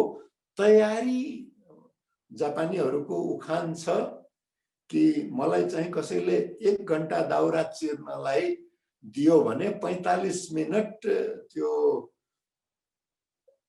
दाउरा चिर्ने जुन यन्त्र हो त्यसलाई तिखो पार्नमै खुकुरियो होला अथवा बन्चरो होला, तिखो पार्नमा लगाउँछु किनभने त्यो तिखो भएन भने त्यो बन्चरो चाहिँ मेरै टाउकोमा आउने हो। त्यो तिखार्ने कामतिर लगाउँदा राम्रो होला। निसु थिङको प्रश्न शक्तिको संघर्ष हो, त्यसले गर्दा संसद विघटन हुन पुगेको हो। यसको भूराजनीतिक आयाम नेपालमा कतातिर देखिनेछ, यो चाहिँ साह्रै ठुलो प्रश्न भयो। यो मेरो विचारमा सहजै उत्तर दिन सकिँदैन, तर सहज उत्तर के छ भने नेपालमा 3टा शक्तिको बीचमा जहिले पनि संघर्ष भइरहन्छ। 2टा धरातलीय छिमेकी चीन र भारत, एउटा आकाशे छिमेकी अमेरिका। यो 3टा मध्ये 2टा एकातिर भयो भने तेस्रो एक्लो पर्छ। यो 16 बुँदे षड्यन्त्र र 2015 को संविधान ताका हिन्दुत्वको विरोध गर्नको लागि अमेरिका चीन एक ठाउँमा देखिएको थियो। भारत एक्लियो, भारत हरायो, चीन विजयी भयो। अहिले कोभिड पछिको परिदृश्यमा चीनलाई एक्ल्याउन अमेरिकालाई भारत चाहिएको छ, त्यसैले त्यो 2टा एक ठाउँमा आउने सम्भावना देखिँदैछ। तर त्यो कता जान्छ भनेर अहिले नै ठोकुवा गरिहाल्ने अवस्था छैन। अमित तिमिल सिन्हाजी दोस्रो पुस्ताका नेताहरू बारे सोध्दै हुनुहुन्छ। नेपालमा दोस्रो पुस्ता नै भएन। तिनै पहिलो पुस्ताका ब्याग बोक्नेहरू छन्।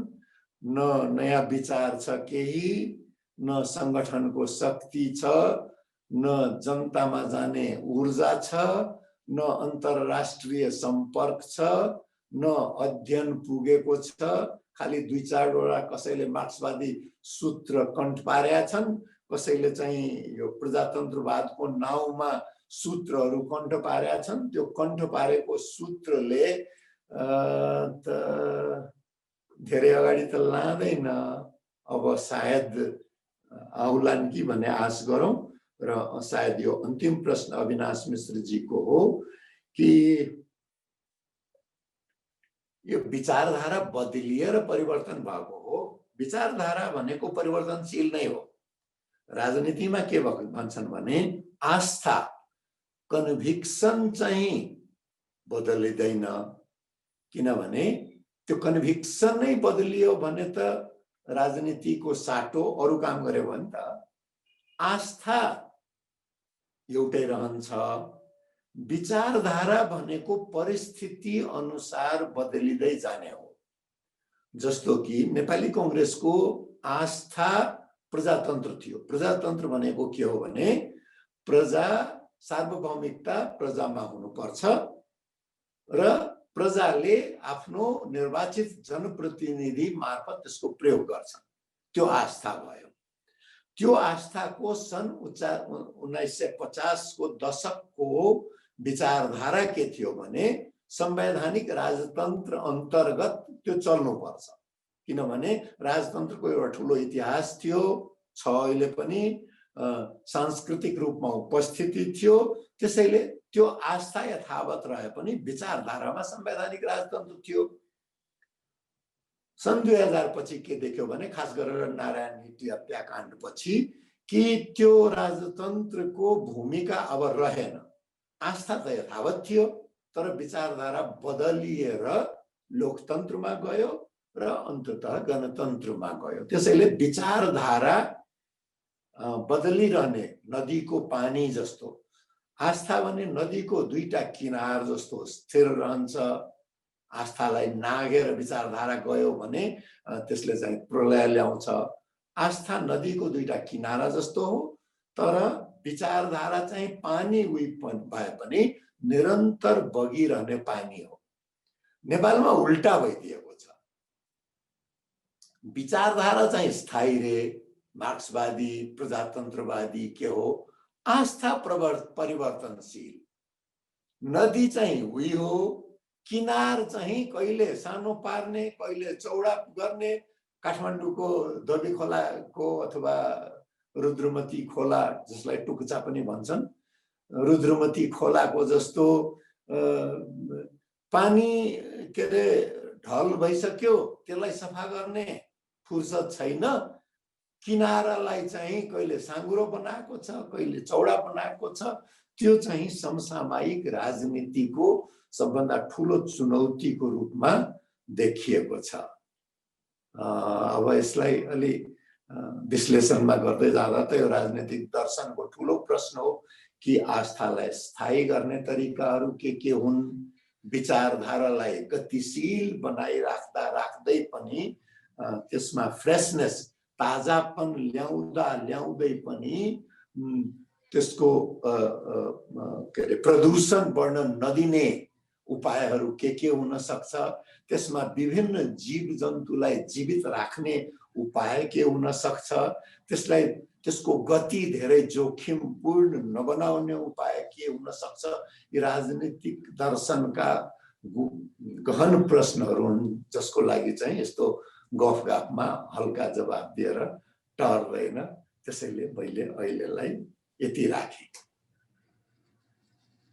दाइ अर्को दुईटा पनि आएको छ दाइ, त्यहाँ रत्न श्रेष्ठ र सन्तोष यादवजीको। पानी खान दिनुस्।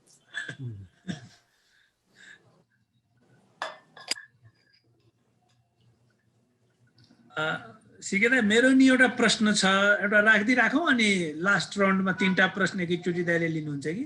एउटा बिस्तारै पढौँ, म टिप्छु। रुख पढौँ त।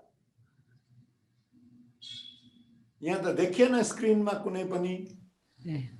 रत्न श्रेष्ठजीले सोध्नु भएको छ, राजनीतिमा यति धेरै व्यथितिको कारण समाज र देश विशृङ्खलतिर गइरहेको छ। यसको कारण भ्रष्ट र स्वार्थी नेतृत्वहरू राजनीतिमा हाबी भइरहेको छ। अत तपाईहरू जस्तो बौद्धिक र अध्ययनशील व्यक्तिहरू किन राजनीतिमा लागेर राजनीतिलाई केही सही पथमा लान प्रयास गर्नुहुन्न? हुन्छ, अर्को प्रश्न म लेख्छु अनि त्यसपछि जवाब दिउँला। अर्को प्रश्न पनि सन्तोष यादवजीले यो फेसबुकमा सोध्नु भएको, यो परिस्थितिको मूल जड जनता हो। यिनै नैतिकहीन पार्टीको वरिपरि पुच्छड हल्लाएर बस्नु र आफैमा विभाजन भई आफैमा लडिरहनु। मेरो विचारमा सर कोही नयाँ सोच नैतिकवान आउनुपर्छ। त्यो लेख्नु भएको छ उहाँले। त्यो नेपालीमा लेखेर अलिकति प्रब्लम भएको होला उहाँलाई लेख्नु। हुन्छ, तुला तिम्रो पनि प्रश्न टिपिराखौँ। मेरो प्रश्न अब अन्तिममा चाहिँ नि अब के देख्नु भएको छ नेपाली राजनीति आगामी दिनमा कसरी अगाडि बढ्छ? यो अदालत पछिको अदालतले कसरी के अगाडि बढाउला र त्यसपछि सीमान्तकृत लगायतका आन्दोलनहरू कसरी अगाडि बढ्छ यस विषयमा? सबभन्दा पहिले त राजनीतिको व्यथिति चाहिँ भ्रष्टाचारले गर्दा भएको हो भन्ने विचार नेपालमा व्यापक छ। तर भ्रष्टाचार कारण नभएर लक्षण हो। जब अनिश्चितता हुन्छ, अनिश्चितता धेरै हुन्छ अनि मान्छेले आफ्नो स्थान सुरक्षित गर्न खोज्छ। सुरक्षित गर्ने उपाय के हो भन्दाखेरि सुरक्षित गर्ने सबभन्दा सहज उपाय धेरै जसोलाई लाग्ने के हो भने पुग्दो सम्पत्ति भयो भने मेरो स्थान सुरक्षित हुन्छ। सबभन्दा सहज उपाय त त्यो लाग्ने हो। पुग्दोको फेरि कुनै सिमाना हुँदैन। पुग्दोको सिमाना त बढ्दै जान्छ। त्यो बढ्दै जाने सिमानालाई भेट्टाउने ठाउँ भनेको भ्रष्टाचार हो। त्यसैले त्यो लक्षण हो, समाज चाहिँ रोगी भइरहेको लक्षण हो। यदि समाज रोगी भइरहेको लक्षण भ्रष्टाचार हो भने त्यसको इलाज कसले गर्ने भन्ने कुरा आउँछ। इलाज गर्नलाई स्वाभाविक हो कि केही इमानदार मान्छे अगाडि सर्नुपर्छ, तर त्यस्तो इमानदार मान्छे बौद्धिक नै हुनुपर्छ भन्ने त छैन नि त। इलाज गर्नलाई त जसरी शरीरको इलाज गर्नलाई डाक्टर चाहिन्छ, मनस्थितिको इलाज गर्नलाई मनोचिकित्सक चाहिन्छ, राजनीतिको इलाज गर्नलाई राजनीतिकर्मी चाहिन्छ, जसले भनौँ कि कोही प्राध्यापक होलान्, कोही प्राज्ञ होलान्, कोही पत्रकार होलान्, कोही इन्जिनियर होलान्। जिन्दगी आफ्नो पेसामा लगाएको व्यक्तिले जसरी शारीरिक इलाज गर्नलाई डाक्टर बन्न जान सक्दैन, मानसिक इलाज गर्नलाई मनोचिकित्सक बन्न जान सक्दैन, त्यसै नै राजनीतिक इलाज गर्नलाई राजनीतिक कर्मी बन्न त्यति सजिलो छैन। त्यो गयो भने त्यो पनि त्यस्तै किसिमको हुन जाने अवस्था चाहिँ सृजना हुन सक्छ। त्यसैले बुद्धि कर्ममा लागेको बुद्धि कर्मीहरूको जिम्मेवारी विकृतिलाई ओल्याउनु, विकल्प सुझाउनु र त्यसको पक्षमा जनचेतना निर्माण गर्नु हो र त्यसपछि परिवर्तनको नेतृत्व लिने राजनीति कर्मीको नयाँ पंक्ति तयार हुन्छ। अब राणा शासन ठिक थिएन भनेर के अरे काठमाडौँको नेवाहरू मात्रै लागेको भए त मारेरै सिद्ध्याइदिन्थे नि त। काठमाडौँको नेवाहरूको बुद्धि उनीहरूले के गरे भने एउटा वातावरण बनाउँदै गए, आफ्नो बौद्धिक क्षमताको उपयोग गरेर अन्तर्राष्ट्रिय गान्धीको सहयोगी तुलसी मेहर भए, आर्थिक क्षमता विस्तार गरे।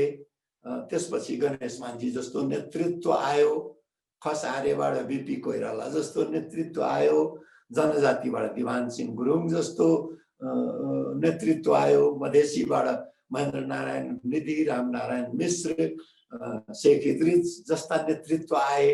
त्यसको लागि वातावरण बनाउने हो, खेत खनजोत गर्ने काम हो। खेत खनजोत गर्नेले नै बाली पनि लगाउने र बाली पनि काट्ने, भित्र्याउने पनि, बेच्न पनि जाने भन्ने हुँदैन। त्यो चाहिँ बुझ्नुपर्छ। खालि त्यो बौद्धिक कर्म गर्नेलाई होच्याएर गाली गर्ने कुरा हो यो। तपाईहरुलाई चित्त बुझेन भने आफै आउनुस् राजनीतिमा, चुनाव लडेर देखाउनुस्, जितेर देखाउनुस्। यो होच्याउने भाषा चाहिँ प्रयोग नगर्दा राम्रो। सबैले आफ्नो काम आफूले जाने बुझेसम्म, आफ्नो बुद्धि बरकतले भ्याएसम्म आफ्नो ठाउँबाट गर्ने हो। जनतालाई दोष दिने भनेको सबभन्दा सजिलो बाटो त त्यही हो। एउटा भनाइ छ कि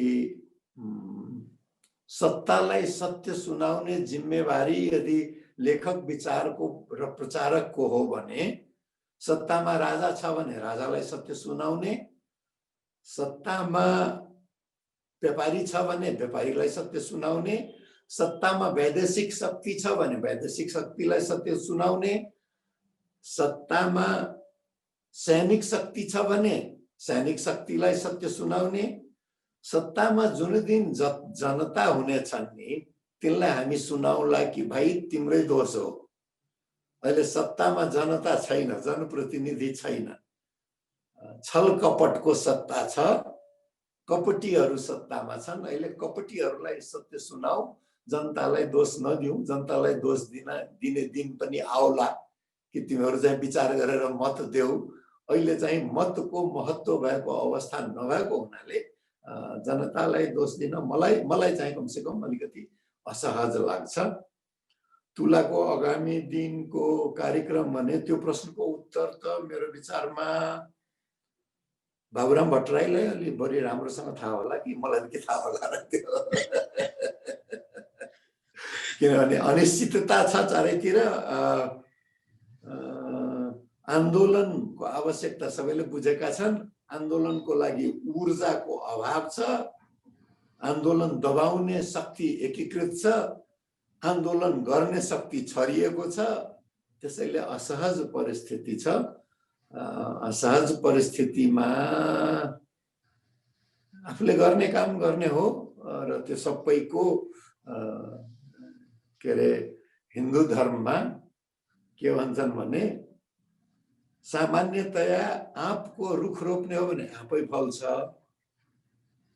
गीतामा भगवान कृष्ण के भन्छन् भने कर्मण्येवाधिकारस्ते मा फलेषु कदाचन। रुख आँपको रोपे पनि त्यसमा निम फलाइदिन सक्छन् ईश्वरले, किनभने फल त आफ्नो हातमा छैन। अब फल आफ्नो हातमा नहुने देशमा फलको आशा गरेर के कर्म गर्नु? कर्म गर्दै जाने हो। फल त उनै अब ईश्वरले दिने हुन्। कुन चाहिँ ईश्वर योपालि अगाडि आउने हुन्? कहिले अमेरिकी आउँछन्, कहिले चिनी आउँछन्, कहिले हिन्दुस्तानी आउँछन्। जुन दिन फलको कर्म अनुसारको फल पनि आफै निर्धारण गर्ने दिन आउला अनि हामी जस्ताले पनि भनौला यो गरौँ उ गरौँ भनेर। अहिले चाहिँ बाबुरामजी, उपेन्द्र यादवजी, पुष्पकमल दाहालजी, माधव नेपालजी उहाँहरूलाई नै खेल खेल्न दिउँ।